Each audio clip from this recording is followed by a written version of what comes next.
Hello tout le monde, donc aujourd'hui je vous retrouve pour un crash test. J'adore ce genre de vidéo parce qu'au moins on voit si c'est vraiment un top ou un flop et ça vous permet de pas gâcher vos sous. Donc j'ai acheté cette brosse, donc c'est la brosse lissante qui fait énormément parler d'elle. Donc je ne l'ai pas acheté sur AliExpress mais sur Wish pour 10 ou 12 euros, je ne sais plus exactement. Enfin voilà, dans ces eaux là. Donc écoutez, on va voir si cette petite chose marche, si c'est plutôt un gadget ou vraiment efficace. Donc ça y est, on va commencer. Donc vous voyez que mes cheveux ne sont pas extrêmement frisés ou ondulés, enfin ils ont du mouvement. Et bon, je ne pouvais pas faire autrement puisque ce sont mes cheveux. Désolée de la luminosité aussi, hein, c'est la fête, les aléas de la lumière du jour. Donc ça se présente dans une boîte comme celle-ci et elle existe en rose, en blanche, en noir je ne sais pas, je ne l'ai pas vu. Mais du moins moi je l'ai pris en blanche, donc quand on la sort de sa petite boîte, voilà à quoi ça ressemble. Donc c'est comme une brosse classique, sauf que les picots sont beaucoup plus durs. Ensuite, vous avez les boutons qui sont ici sur le côté. Et pitié, faites attention, commandez un embout français. Donc j'ai déjà juste démêlé mes cheveux avant pour gagner un petit peu de temps. Donc pour l'allumer, bah, c'est très simple, on appuie sur le bouton marche arrêt. Et vous voyez que le cadran digital s'allume. Donc cette brosse va de 80 degrés à 230 degrés, ce qui est vraiment pas mal. Donc moi je vais le régler, allez, sur 190. Donc vous voyez au fur et à mesure que les degrés augmentent. Donc ça c'est plutôt cool pour savoir quand est-ce que votre brosse est chaude ou non. Donc en attendant que cette petite brosse chauffe, je vais séparer ma tignasse.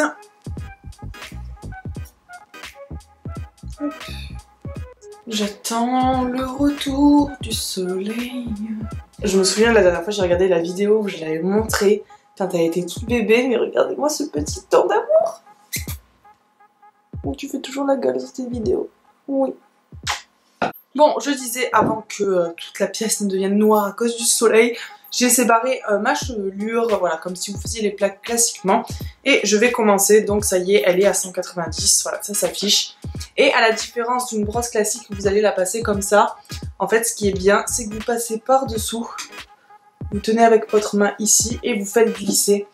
Donc vous n'avez pas le plat, donc quand vous faites les plaques en fait ça vous garde quand même un minimum de volume.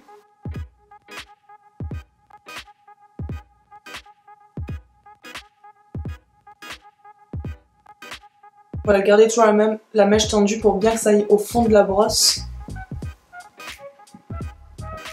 Mais écoutez, c'est plutôt pas mal pour l'instant. En plus mes cheveux... Pardon. En plus mes cheveux sont doux, donc ça c'est plutôt cool. Alors vous allez me dire, tu n'as pas mis de protection sur tes cheveux. Oui, tout simplement parce que j'en ai pas, parce que je fais peut-être une fois dans l'année les plaques.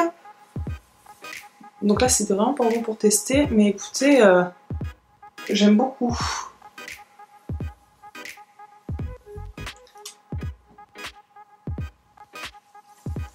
Parce qu'en fait à la différence des plaques, c'est que je pense que vu que votre cheveu est pris entre les deux plaques, il morfe un petit peu plus. Donc là, il est plus aéré le cheveu, il respire un peu mieux.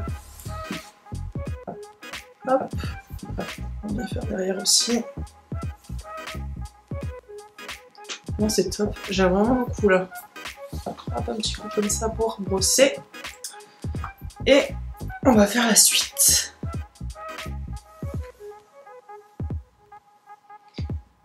Et votre mèche de cheveux n'est pas bouillante quand vous l'attrapez. Donc ça c'est plutôt cool.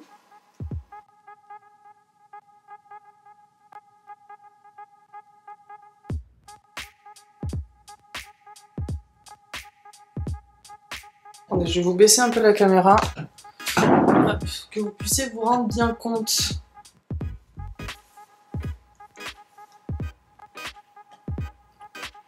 De la diff quoi.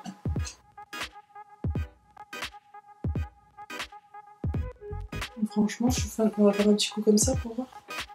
Ah, pour finaliser. Mais c'est top. Mais cette brosse est top. J'ai pas les cheveux, voilà, énormément bouclés, mais franchement, on voit quand même la différence, quoi. Et mes cheveux sont doux, souples, pas secs, quoi. Donc ça, c'est plutôt bien. Bon, je finis et je vous retrouve de suite. Donc voilà, j'ai fini de me lisser les cheveux. Et bah écoutez... je suis plutôt conquise de cette petite brosse, donc je pense que c'est plutôt un top, plutôt qu'un flop, ça c'est sûr et certain. Ce que j'aime beaucoup, c'est qu'elle laisse pas les cheveux plats, vous savez, comme des baguettes quand on fait les plaques, parce que moi j'ai les cheveux extrêmement fins à la base, et je trouve que je garde quand même mon volume tout en ayant bien lissé mes cheveux, hein. Ils sont lisses. Donc pour les cheveux frisés ou très frisés, je pense que ça marche aussi, juste prendre un petit peu plus de temps, ce qui me paraît logique, ou plus de puissance, voilà, vu que les miens sont quand même relativement simples à lisser. Mais je pense que voilà, c'est vraiment un top pour moi, j'aime beaucoup cette petite brosse. Après voilà, comme je vous l'ai dit, je me fais les plaques que très rarement, mais je trouve que c'est quand même beaucoup mieux, la texture de mes cheveux est souple, pas desséchée, enfin franchement, j'adore cette petite brosse et je lui mets un 8 sur 10. Bah écoutez, cette vidéo est terminée, j'espère qu'elle vous aura plu, surtout n'hésitez pas à me dire en commentaire si vous voulez que je fasse d'autres crash tests parce que j'adore vraiment ce genre de vidéo, voilà, de savoir si ça a marché ou pas et surtout de vous éviter d'acheter quelque chose inutilement. Voilà, je suis là pour ça, je suis votre cobaye. Donc je vous retrouve très vite pour une prochaine vidéo et je vous fais de gros bisous. Ciao ciao!